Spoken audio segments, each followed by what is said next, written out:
बिस्मिल्लाहिर्रहमानिर्रहीम जी। कैंडिडेट्स कैसे हैं आप लोग। आज मैं पीपीएससी का जो टेस्ट हुआ था 6 दिसंबर को 2020 उसका मैं सेकंड पोर्शन जो है वो डिस्कस करने जा रहा हूँ। फर्स्ट वीडियो में उसका लिंक मैं यहाँ पर दे दूँगा, उसमें मैंने शेयर किया था फर्स्ट 40 क्वेश्चंस। आज मैं नेक्स्ट 40 क्वेश्चंस जो हैं उनको डिस्कस करूँगा, यानी क्वेश्चन नंबर 41 से लेकर क्वेश्चन नंबर 80 तक। और पेपर कोड है ये कोड ए।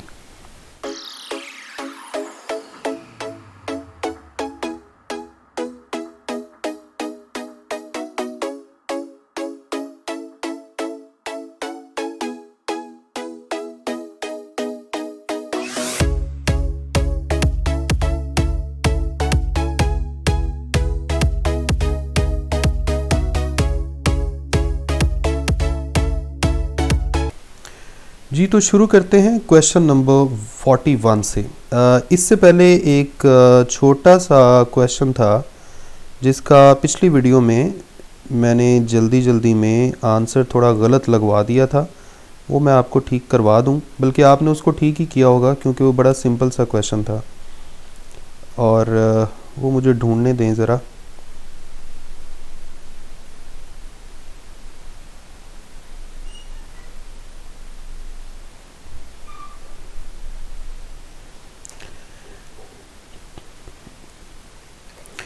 जी ये क्वेश्चन था जिसमें वो कह रहे जी क्वेश्चन नंबर 27 वो कह रहे जी कि a sphere of radius r has volume v if radius of sphere is increased 3 times what is the volume now। तो रात के 2 बज रहे थे जब मैं ये सॉल्व कर रहा था और मुझे फुल नींद आई हुई थी, इसलिए ये बड़ा सिंपल सा क्वेश्चन था जिसमें एक छोटी सी मिस्टेक हो गई है। मैं इसको ठीक कर देता हूँ। देखिए सिंपल सी बात है, वॉल्यूम का फार्मूला होता है 4/3 पाई आर क्यूब। रेडियस को हमने 3 टाइम्स किया। रेडियस को जब आप 3 टाइम्स करेंगे तो वॉल्यूम में फ़र्क पड़ेगा 3 की पावर 3 टाइम्स। और 3 की पावर 3 जो है ये 9 नहीं होता, ये 27 होता है। तो इस तरह से इसका करेक्ट आंसर चार्ली नहीं होगा, इसका करेक्ट आंसर होगा डेल्टा। तो ये आप ठीक कर लें। अब हम अपना जो असली काम है इस वीडियो का वो शुरू करते हैं। जी तो क्वेश्चन नंबर 41 आपके सामने है इस वक्त। ये हमारा आज का पहला क्वेश्चन है। इसमें वो कह रहे जी कि question number 41, a floppy disk in a computer rotates from rest up to an angular velocity। Rest से एंगुलर वेलोसिटी बनी 31.4 रेडियन पर सेकेंड इन टाइम 0.892 सेकेंड। तो कह रहा है जी what is the angular acceleration of the disc. Disc का angular acceleration क्या होगा। तो बड़ा सिंपल क्वेश्चन है। एंगुलर एक्सेलरेशन के लिए आप क्या करेंगे, omega F minus omega I divided by T. अब इसमें फाइनल एंगुलर वेलोसिटी क्या है 31.4, इसको आप 31.4 कर दें। इनिशियल कितनी है 0, डिवाइड करना है आपने टाइम से 0.892। अब आप देखें दोबारा ये कैलकुलेशन वाला क्वेश्चन है। जैसे मैंने लास्ट वीडियो में आपको बताया था कि कुछ ट्रिक्स हैं जिन ट्रिक्स को आपने फॉलो करना है। अब सिंपल सी बात है, ऊपर 31.4 लिखा हुआ है तो आप ऐसा करिए, ऊपर जो 31.4 लिखा हुआ है इसे हम 31.4 ही रहने देते हैं, लेकिन नीचे क्या लिखा हुआ है 0.89। इस 9 को राउंड ऑफ करें, ड्रॉप करें, 89 बन जाएगा। 9 को ख़त्म करें तो ये तकरीबन 1.0 बन जाएगा। हालांकि ये 1 से छोटी वैल्यू है, लेकिन अगर मैं नीचे 1 लिखूं तो आंसर आता है 31.4। अब चूंकि नीचे 1 से छोटी वैल्यू थी तो इसका करेक्ट आंसर 31.4 से ज़्यादा होगा, थोड़ा सा ज़्यादा। अब देखें अल्फ़ा और बीटा में तो बहुत थोड़े आंसर लिखे हुए हैं, डेल्टा बहुत ही ज़्यादा आंसर है, तो इसलिए हमारा करेक्ट आंसर होगा चार्ली 35.20 रेडियन पर सेकेंड। 42 में कह रहा है rest mass energy of an electron. ये हमें वैसे ही याद होनी चाहिए 0.5 11 मेव यानी मेगा इलेक्ट्रॉन वोल्ट। 43 में कह रहे हैं when 9 into 10 raised to power 13 electrons are moved from body when has charge of 2.50 microcoulomb, what is its charge now? वो कह रहे हैं जी पहले चार्ज था ये और उसके अंदर से मज़ीद कुछ इलेक्ट्रॉन्स निकाले गए, अब चार्ज क्या होगा? तो सबसे पहले तो हम ये जानते हैं कि टोटल चार्ज जो होता है वो इलेक्ट्रॉन के चार्ज का इंटीग्रल मल्टीपल होता है। इलेक्ट्रॉन की तादाद उसने बता दी है जो निकाले गए हैं 9 into 10 raised to power 13। तो आप ऐसा करें इलेक्ट्रॉन के नंबर पुट कर लें 9 into 10 raised to power 13, electron के ऊपर जो चार्ज होता है वो आ गया 1.6 into 10 raised to power -19। ठीक हो गया। अब आप यहाँ भी सपोजिशन कर लें, ऐसा करें इसे राउंड ऑफ करके हम 2 कर लेते हैं। 9 into 2 क्या होगा 18 और बाकी आपके पास इन दोनों को मिला के बन गया 10 raised to power -6। ठीक हो गया। अब देखें यहाँ पे पहले से जो उसके अंदर चार्ज था वो कितना था 2.5 माइक्रोकूलम, ये हमारे पास आया है 18 माइक्रोकूलम। ठीक हो गया। 10 raised to power -6 की जगह माइक्रो लिख दिया। अब इसमें आपने 2.5 माइक्रोकूलम ऐड कर दिया तो आपके पास बन जाएगा 20.5 माइक्रोकूलम। अब हम देखते हैं इसके करीब तरीन आंसर कौन सा है 20.5 माइक्रोकूलम। अगर आप गौर करें कि बाकी आंसर बहुत ज़्यादा छोटे हैं, ये 14 माइक्रोकूलम है, तो सबसे बड़ा आंसर जो हमारा करेक्ट आंसर है वो है 16.9 माइक्रोकूलम। अगर मैं यहाँ पे डेसिमल को इग्नोर ना करता, इसे राउंड ऑफ ना करता, तो आंसर एग्जैक्ट 16.9 आना था। तो ये मैंने चूंकि जल्दी जल्दी में करना था तो इस तरह से कर लिया। आप इसको अगर 1.6 को 9 से मल्टीप्लाई करते तो एग्जैक्ट आंसर आना था आपका। ठीक हो गया। इसके बाद है question number 44। At what temperature will the resistance of copper wire becomes 3 times its value at 0 degrees Celsius. Temperature coefficient is given. तो इसमें आप ऐसा करें, अल्फ़ा यानी टेम्परेचर कोफिशिएंट का ये फॉर्मूला है जो हम जानते हैं ये वाला। तो यहाँ से हम टेम्परेचर का फॉर्मूला अगर बनाएं तो वो बनेगा RT minus R0 divided by R0 into alpha. अब उसने बोला था कि जो रेजिस्टेंस है वो इनिशियल का 3 टाइम्स करनी है, यानी 3RT 3R0 minus R0 divided by R0 into alpha. अब 3R में से सिंगल R माइनस कर दें तो 2R0 बन गया। अब ये R0 से कैंसिल हो गया, सिर्फ आपके पास बचेगा 2 डिवाइडेड बाय अल्फ़ा। अब अल्फ़ा की वैल्यू क्या गिवन थी 4 इंटू 10 रेज़ टू पावर -3 पर डिग्री सेल्सियस, यानी 2 divided by 4 into 10 raise to power -3, ये बन जाएगा 1/2। 1/2 इंटू इसको ऊपर ले आए 10 की पावर +3 हो जाएगा। इसको आप कर सकते हैं 0.5 multiplied by 10 raise to power 3। अब आप देख लें कि आपका आंसर कौन सा है, कौन कौन से आंसर गिवन है। तो इसको आप सिंपली इसकी पावर को ख़त्म कर दें तो ये 500 डिग्री सेल्सियस आपका आंसर आ जाएगा। डिग्री सेल्सियस क्यों आंसर आया है, क्योंकि हमने यहाँ पे जो अल्फ़ा की वैल्यू पुट की थी वो पर डिग्री सेल्सियस में थी, तो इसलिए टेम्परेचर का फाइनल आंसर भी डिग्री सेल्सियस में आएगा, यानी बीटा। तो इस तरह से इसमें करेक्ट आंसर हुआ बीटा।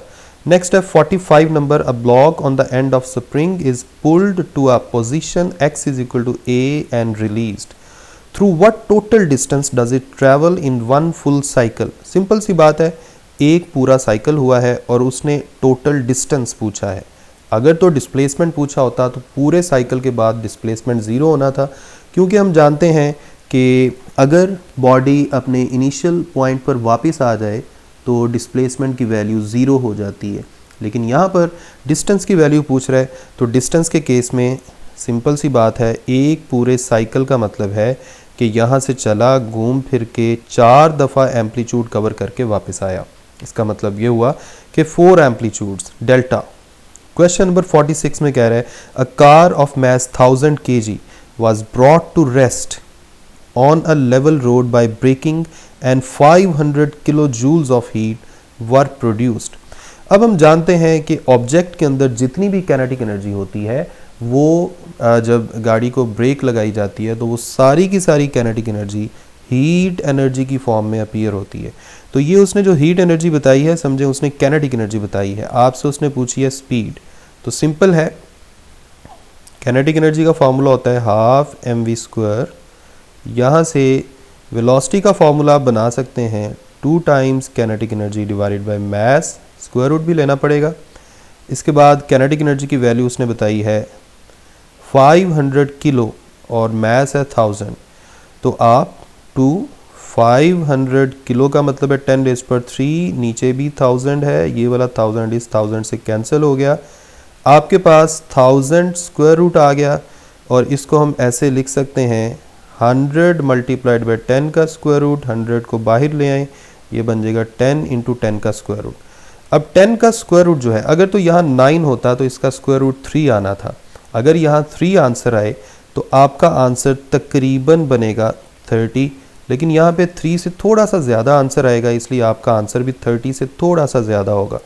तो देख लें कौन सा आंसर 30 से थोड़ा सा ज़्यादा है, और वो आपका बीटा आंसर है 31.62।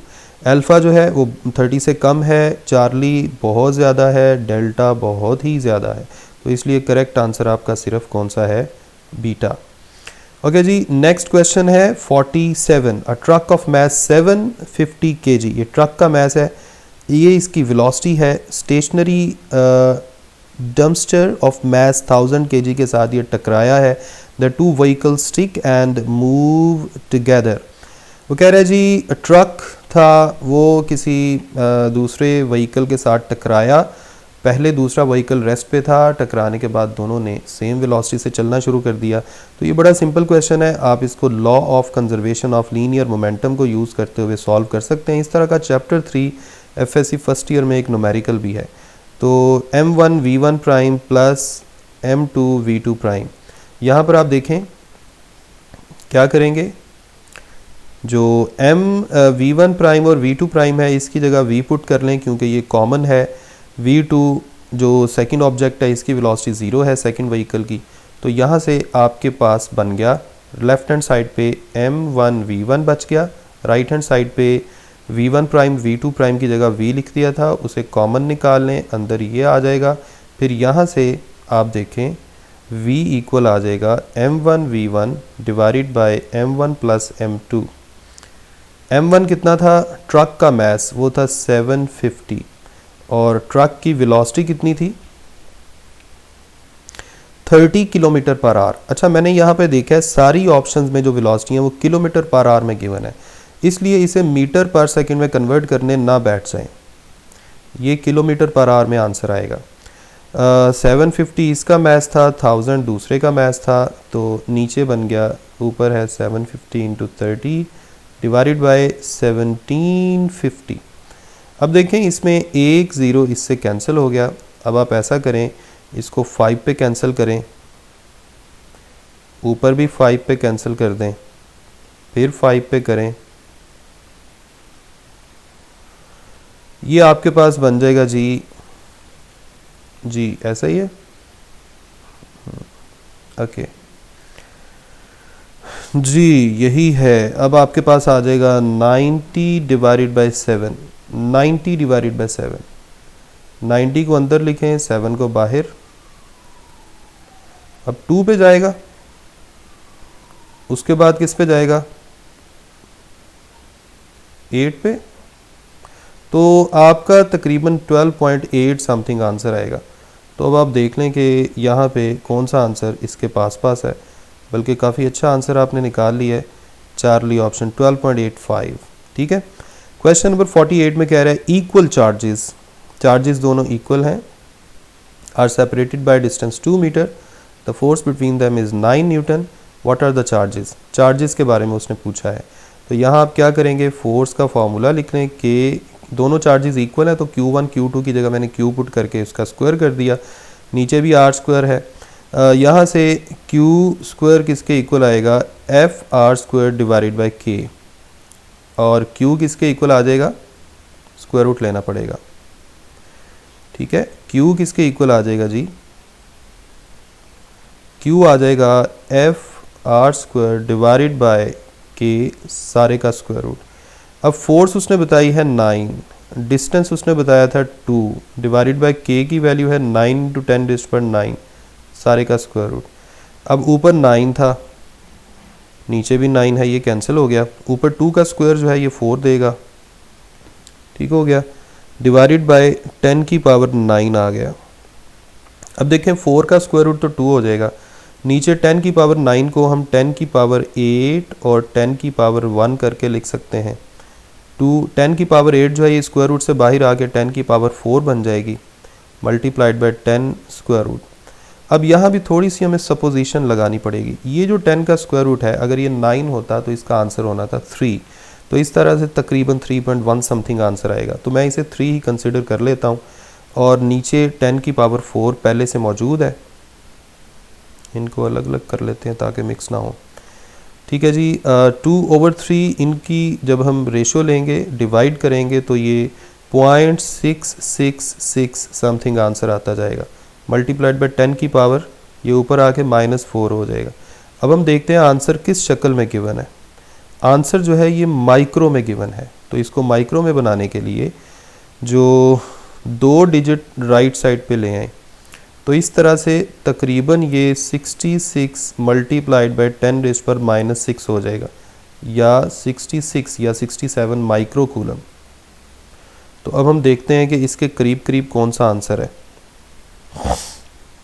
देखें कोई भी आंसर 63 से बड़ा नहीं है, इसका मतलब है हमारा करेक्ट आंसर 63 है।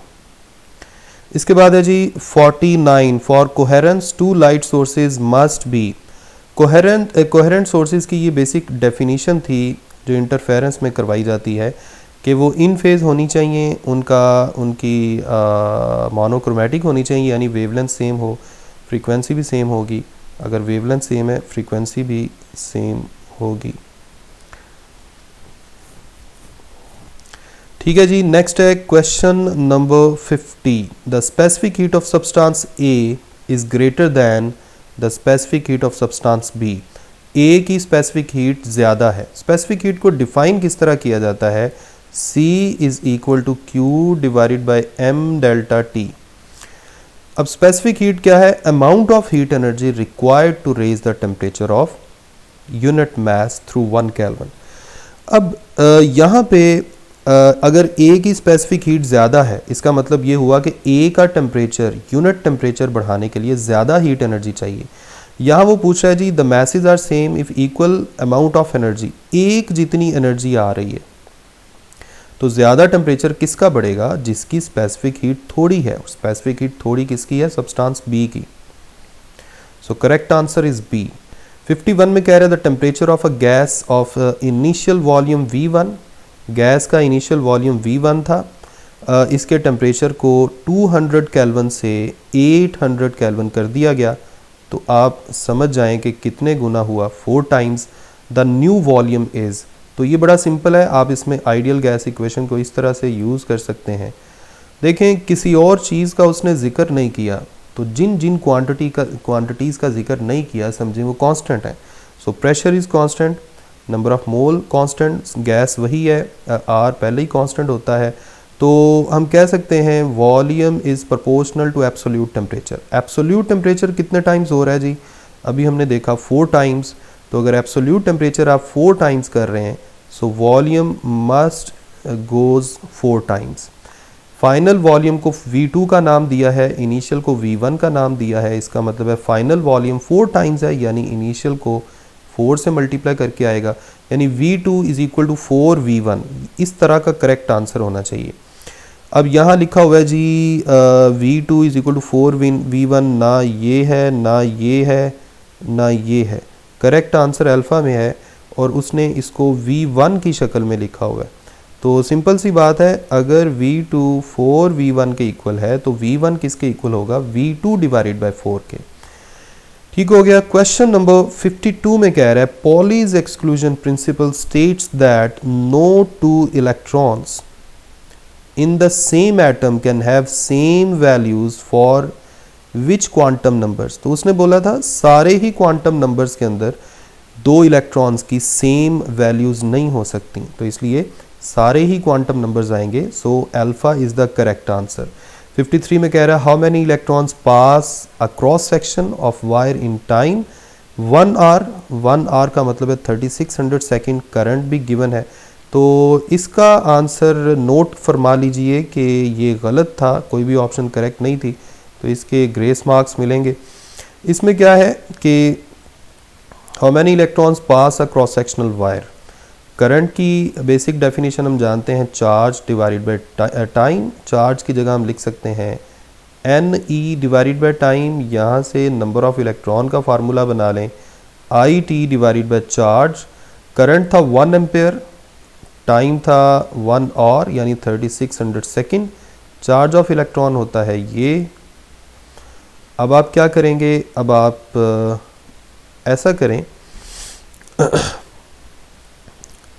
ठीक हो गया, ऐसा करें, इसके 1 2 3 ये डेसिमल कर दें, ये बन जाएगा 3.6, नीचे है 1.6 मल्टीप्लाइड बाय 10⁻³ आ गया ना ऊपर, ये भी ऊपर जाएगा तो ये +19 हो जाएगा।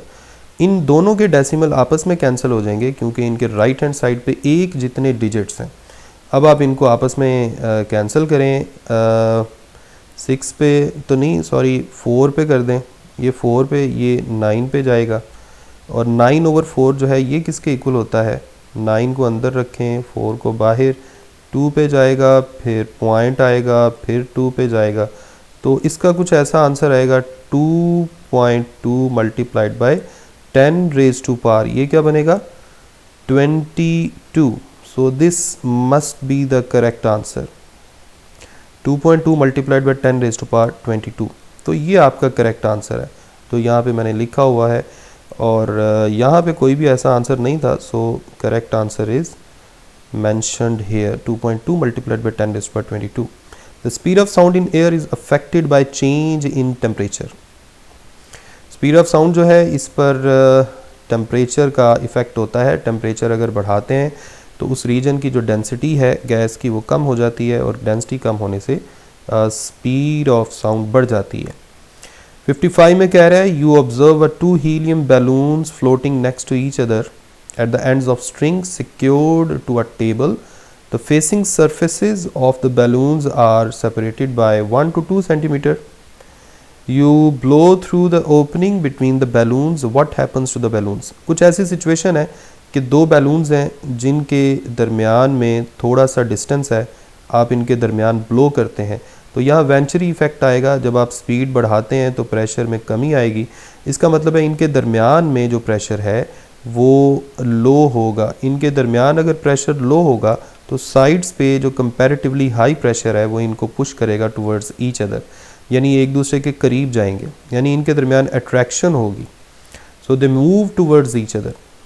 Alpha is the correct answer. Next 56 में कह रहा है डायमंड हैज़। डायमंड हैज़, तो इसका आंसर क्या होगा जी? इसका आंसर होगा 4 वैलेंस इलेक्ट्रॉन्स, क्योंकि डायमंड जो है ये कार्बन की फॉर्म है। ठीक हो गया, ओके जी। इसके बाद है नेक्स्ट आपका 57। A test car moves at constant speed 10 metre per second around a circular road of radius 50 metre, find its acceleration. तो सिंपली सेंटीमीटर एक्सेलरेशन आपने निकालना था, v² divided by r। v कितना है 10 और नीचे 50 आ जाएगा, तो 10 का स्क्वायर क्या होता है 100, इसको आप कैंसिल करेंगे तो 2 आंसर आएगा आपका। So beta is the correct answer. 58 में कह रहा है blood pressure is normally measured with the effect of sphygmomanometer around the arm. Suppose that the blood pressure were measured with the cuff around the calf of the leg of standing person. यानी वो कह रहा है जी कि arm के मुकाबले में leg पे जो ब्लड प्रेशर है उसको किस तरह से आप कंपेयर करेंगे। तो जो लेग पे जो ब्लड प्रेशर है वो आर्म के मुकाबले में ज़्यादा होता है। ये काफ़ी सारी रिसर्च भी है इस पर, मुख्तलिफ पेशेंट्स को या मुख्तलिफ आम नॉर्मल लोगों को भी लेकर इसको देखा गया, तो जो लेग्स का जो ब्लड प्रेशर है वो आर्म के मुकाबले में ज़्यादा होता है। और इसमें फोर्स ऑफ ग्रेविटी का इफ़ेक्ट आता है, क्योंकि जब हार्ट नीचे की तरफ पंप करता है ब्लड को तो फोर्स ऑफ ग्रेविटी की वजह से भी वो जो फोर्स है वो बढ़ जाती है, जिसकी वजह से जो पंप है वो स्ट्रॉन्ग होता है और लेग्स पे जो प्रेशर है वो कंपैरेटिवली एनहेंस हो जाता है। नेक्स्ट है जी क्वेश्चन नंबर 59। 59 में कह रहा है the pressure is 2.5 atmospheric, the pressure is 2.5 atmospheric, what is it's value in pascal. तो ये भी सिंपल है, आपने सिंपली क्या करना था, 1 ATM के बारे में हम जानते हैं होता है 1.01 इंटू 10⁵ पास्कल। तो 2.5 ATM कितना होगा, आप सिंपली 2.5 के साथ इसको मल्टीप्लाई कर देंगे। 2.5 okay, 2.5 multiplied by 1.01 multiplied by 10⁵ pascal. तो इसको भी अगर हम अंदाज़ा लगाएं तो ये 1.01 तकरीबन 1 के ही इक्वल है, तो तकरीबन इसका आंसर 2.5 इंटू 10⁵ आना चाहिए। तो आपने इसी तरह, चूँकि कैलकुलेटर नहीं है तो आपने इसी तरह जल्दी जल्दी में कुछ चीज़ों को इग्नोर करके राउंड ऑफ करके वैल्यूज़ को सॉल्व करके ऑप्शन के करीब करीब देखना है। तो देखें यहाँ एक ही ऑप्शन है जिसमें 10 की पावर 5 है और वो बीटा ऑप्शन है, बाकी तो देखने की ज़रूरत ही नहीं है। ठीक है, so beta is the correct answer, क्योंकि हमारे आंसर में भी 10 की पावर 5 आ रही है। क्वेश्चन नंबर 60 में कह रहा है you are a passenger on a hot air balloon that is rising with constant velocity and you are carrying a buzzer that emits a sound of frequency F. If you accidentally drop the buzzer from the balloon, what can you conclude about the sound you hear as it falls to the ground। यानी आप जा रहे हैं ऊपर की तरफ और buzzer आ रहा है नीचे की तरफ, सोर्स जो है वो आपसे अवे जा रहा है, और डॉपलर इफेक्ट के मुताबिक हम जानते हैं सोर्स अगर अवे जाए तो फ्रीक्वेंसी में कमी आती है। इसके अलावा हम ये भी जानते हैं वेव थ्योरी में सोर्स को जितना अवे करते जाएंगे तो उतना इंटेंसिटी में भी कमी आएगी। So Charlie is the correct answer, इसका करेक्ट आंसर क्या हुआ, चार्ली। नेक्स्ट कह रहा है जी 61 में the area of sphere of radius 35 centimetre, 35 centimetre sphere का रेडियस है। स्फीयर के एरिया का फॉर्मूला क्या होता है, 4πr²। 4π को ऐसे ही लिख दिया, 35 सेंटीमीटर था तो उसको मीटर में कन्वर्ट करेंगे तो 0.35 हो जाएगा, इसका स्क्वायर कर लेंगे। 4 इंटू पाई की जगह आप लिख दें 3.14 और 0.35, ऐसा करें 0.35 को राउंड ऑफ करके आप 0.4 कर लें। 0.4 का स्क्वायर क्या होता है, 0.16।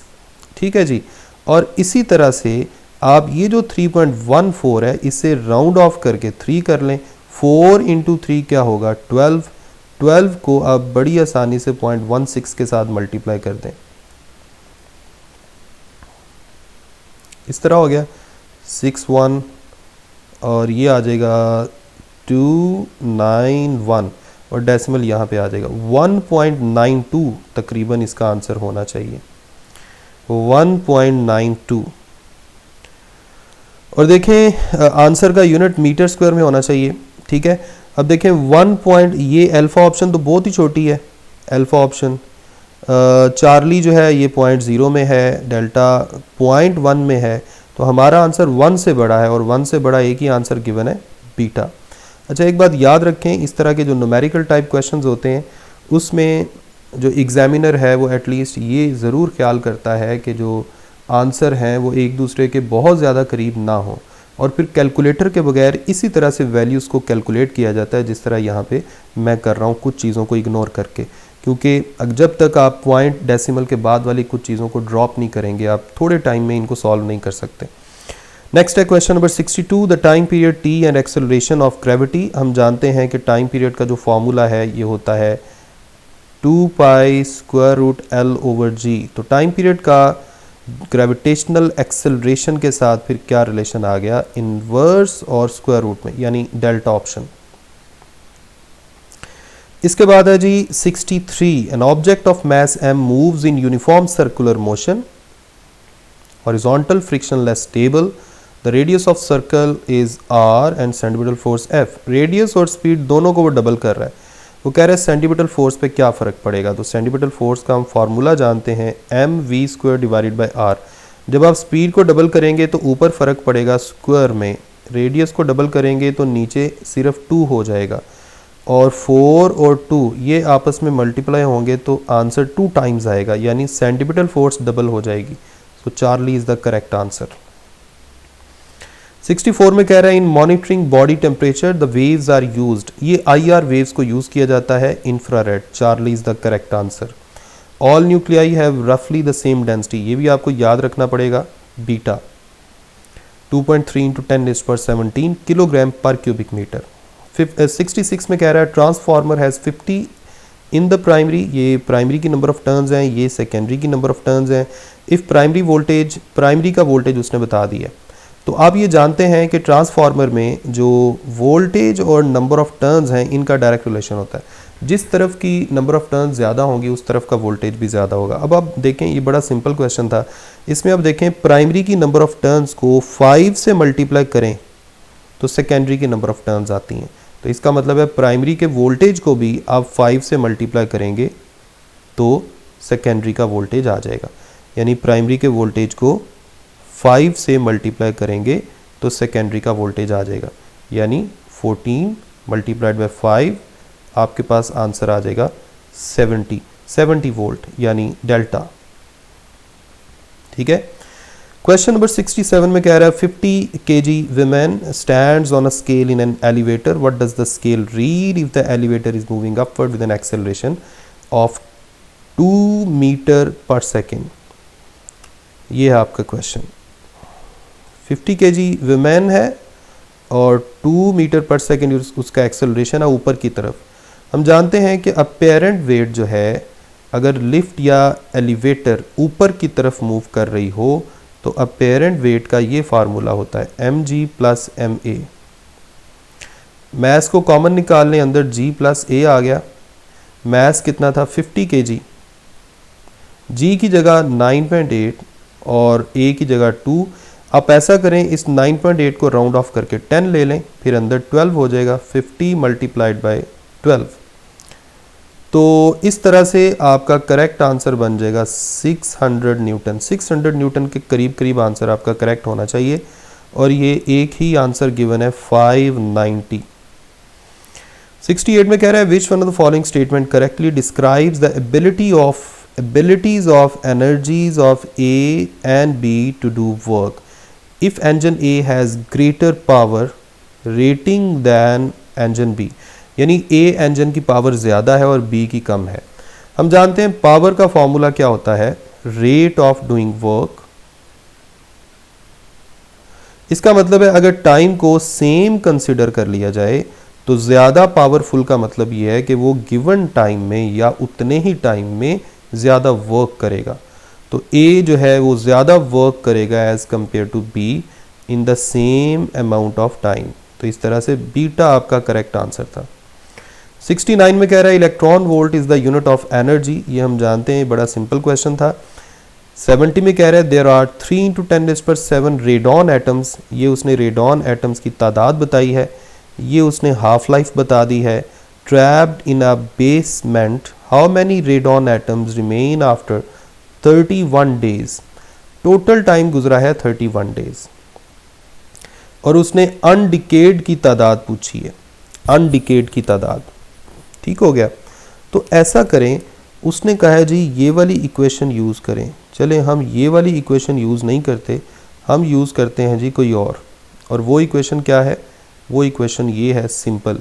अनडिकेड का जो फॉर्मूला होता है, अनडिकेड नंबर ऑफ अनडिकेड न्यूक्लियाई, ये आते हैं जी 1/2⁻n multiplied by total initial number of nuclei.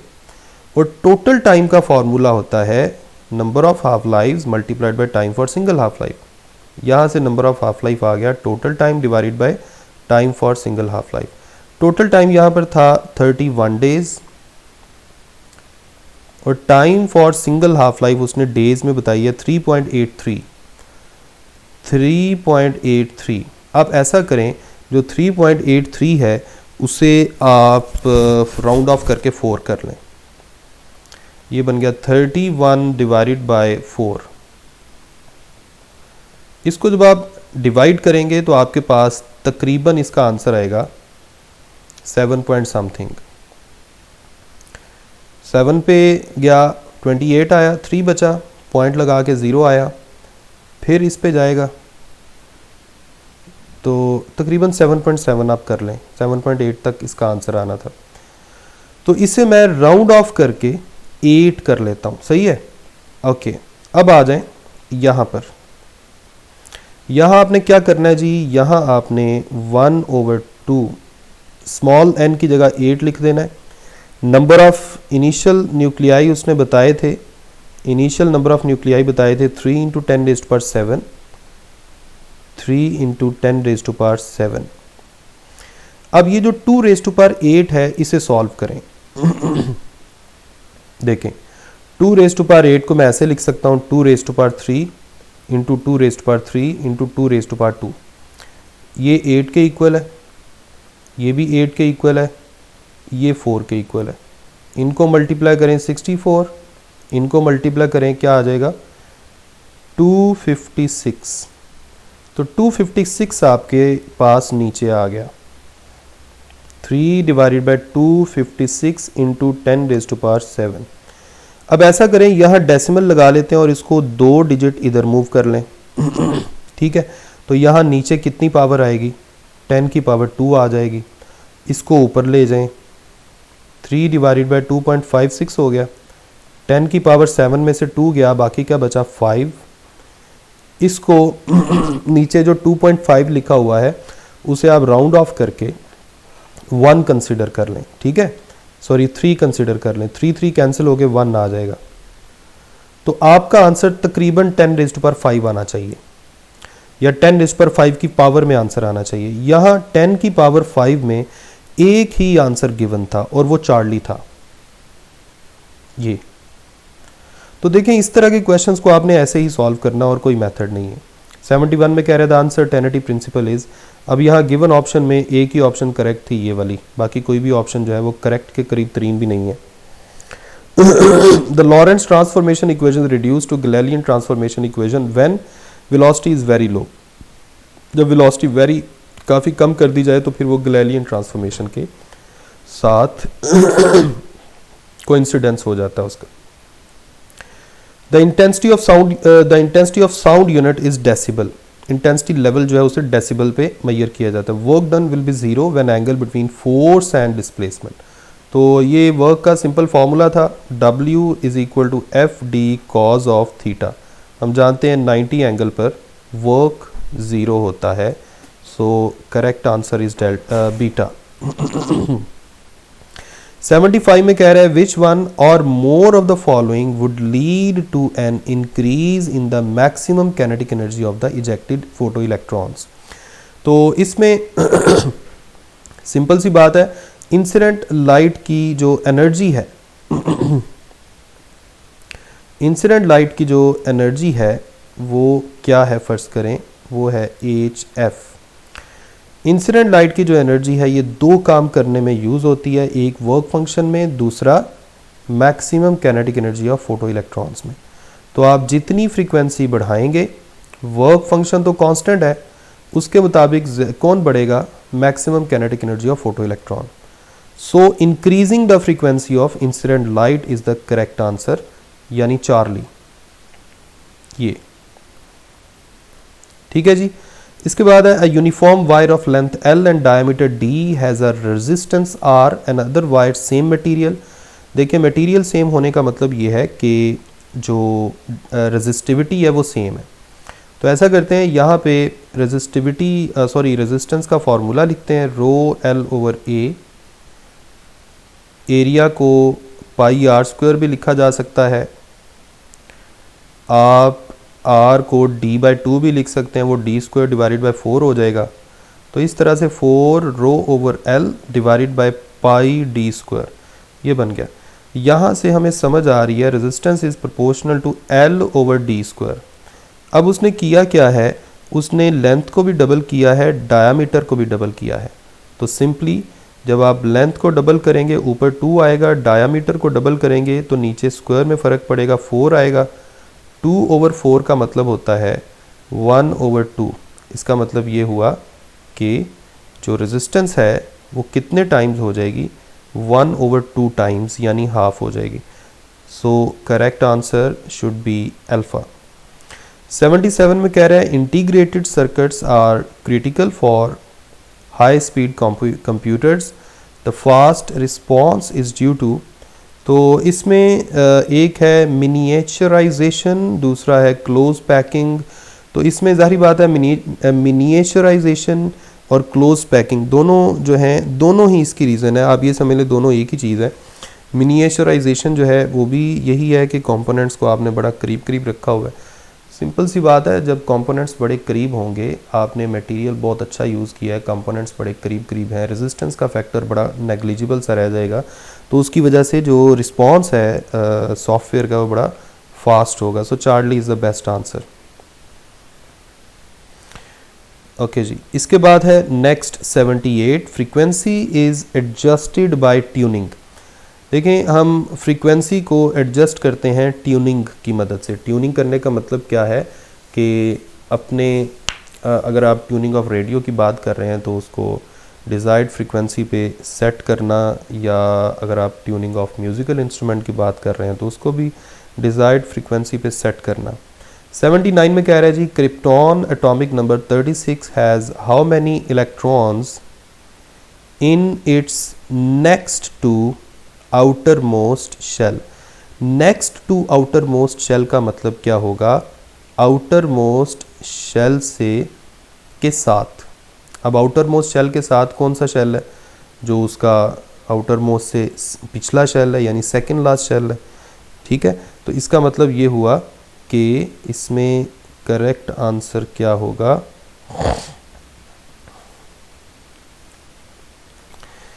Ji, next to outer most shell का मतलब क्या है कि आउटर मोस्ट शेल के साथ वाला जो शेल है।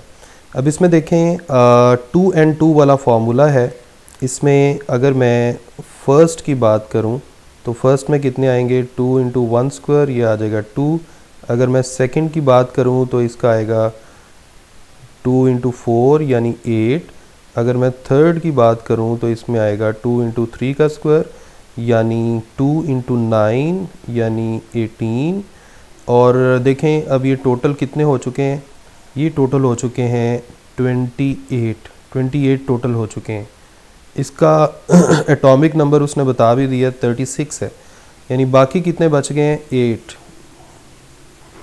इसका मतलब है जो फोर्थ शेल है यानी वैलेंस, उसमें कितने हैं? सॉरी, इसमें तो इस तरह इसके मुताबिक नहीं आएंगे, बाकी जो बच गए हैं वो आ जाएंगे। और बाकी कितने बच गए हैं? 8। तो ये वैलेंस शेल है। वैलेंस शेल का नेक्स्ट शेल क्या है? ये, यानी इसका करेक्ट आंसर होगा 18। ठीक है जी, so correct option is 18। Question number 80 में कह रहा है box is at rest on frictionless surface, 3 forces are exerted on the box such that the box remains at rest. One is a force of 100 Newton towards the east, another is a force of 100 Newton towards the north. What is the third force? इसका मतलब है हमें कोई तीसरी ऐसी force चाहिए जो इन दोनों फोर्सेस के रिजल्टेंट के अपोजिट हो। ठीक है, 3 फोर्सेस का रिजल्टेंट तब ही ज़ीरो हो सकता है जब 2 फोर्सेस का रिजल्टेंट जो है वो थर्ड फोर्स के साथ मैग्नीट्यूड में सेम हो और डायरेक्शन अपोजिट हो। तो हम ऐसा करते हैं, ईस्ट और नॉर्थ की तरफ जो फोर्सेस लग रही हैं उनकी बात करते हैं। ईस्ट वेस्ट नॉर्थ साउथ, पहले ये बना लेते हैं, ईस्ट वेस्ट नॉर्थ साउथ। देखें, एक फोर्स के बारे में उसने बताया कि ये लग रही है जी ईस्ट की तरफ और इसकी मैग्नीट्यूड है 100। दूसरी नॉर्थ की तरफ लग रही है, इसकी भी 100 मैग्नीट्यूड है। तो अगर आप इन दोनों का रिजल्टेंट लें तो अगर मैं 100 न्यूटन को इसमें इस तरह ऐड करूं तो इनका जो रिजल्टेंट आएगा, इनका रिजल्टेंट ये आएगा। अब ये रिजल्टेंट आएगा तो ये रिजल्टेंट किस डायरेक्शन में आ रहा है? नॉर्थ ईस्ट की डायरेक्शन में आ रहा है, ईस्ट और नॉर्थ की डायरेक्शन में आ रहा है। तो जो थर्ड फोर्स है वो बिल्कुल इसके अपोजिट होनी चाहिए। पहली बात तो ये, यानी उसकी डायरेक्शन होनी चाहिए वेस्ट और साउथ के दरमियान। ठीक है, मैग्नीट्यूड क्या होगी ये हम बाद में भी निकाल सकते हैं, लेकिन पहले देख लें कि वेस्ट साउथ के दरमियान कितनी ऑप्शंस हैं। वेस्ट और साउथ के दरमियान देखें, वेस्ट और साउथ के दरमियान यहाँ हमें दो ऑप्शंस नज़र आ रही हैं साउथ वेस्ट, एक ये वाली और साउथ वेस्ट एक ये वाली। अब इसमें जो डेल्टा ऑप्शन है उसमें तो ज़ीरो लिखा हुआ है, लेकिन हम यहाँ से हमें नज़र भी आ रहा है कि 100 और 100 का जो रिज़ल्टेंट है 90 के एंगल पर, ये दोनों फोर्सेस हैं, इनका रिज़ल्टेंट ज़ीरो तो नहीं हो सकता, तो कोई ना कोई आंसर तो होगा। So beta is the correct answer. आप इसको सॉल्व किए बगैर भी इसका आंसर दे सकते हैं, तो इसमें परेशान नहीं होना चाहिए कि न्यूमेरिकल टाइप है। नो डाउट ये लेंथी पेपर था, लेकिन फिर भी बहुत सारी चीज़ों को इग्नोर करके, वैल्यूज़ को राउंड ऑफ करके, आंसर्स को देख के, ऑप्शंस को देखते हुए भी आंसर दिए जा सकते हैं। जैसे यहाँ पर ये हमने आंसर जो है कैलकुलेट किए बगैर ऑप्शन को देख के दिया है कि ज़ीरो तो कभी नहीं हो सकता और साउथ वेस्ट में ये डायरेक्शन होनी चाहिए रिजल्टेंट की। So beta is correct answer. तो मैं उम्मीद करता हूँ कि आपको इस डिस्कशन से कुछ फ़ायदा हुआ होगा और कुछ आपकी सेटिस्फेक्शन हुई होगी कि आप माशाल्लाह जितना पेपर अच्छा करके आए हैं। तो अल्लाह करे आप सबका क्लियर हो, बहुत सारे लोग जो हैं वो हमारे कोलीग्स बने, अल्लाह ताला आपको कामयाब करे। तो नेक्स्ट वीडियो में मैं पूरी कोशिश करूँगा कि हम पीपीएससी में जो मैं अपना एक्सपीरियंस शेयर करूँ इंटरव्यू का, बाकी जो हमारे कोलीग्स हैं उनका इंटरव्यू का एक्सपीरियंस जो है वो शेयर किया जाए, आपको इंटरव्यू के लिए कुछ टिप्स बताई जाएं, कुछ क्वेश्चंस की शेयरिंग हो। तो चैनल के साथ इन टच रहें ताकि आपको बेनिफिट मिले। सब्सक्राइब कर लें इसे ताकि नेक्स्ट आपको नोटिफिकेशन खुद ही आ जाए और आपका इसमें कोई फ़ायदा हो जाए। तो बेस्ट ऑफ लक, अल्लाह ताला आपका हामी व नासिर हो।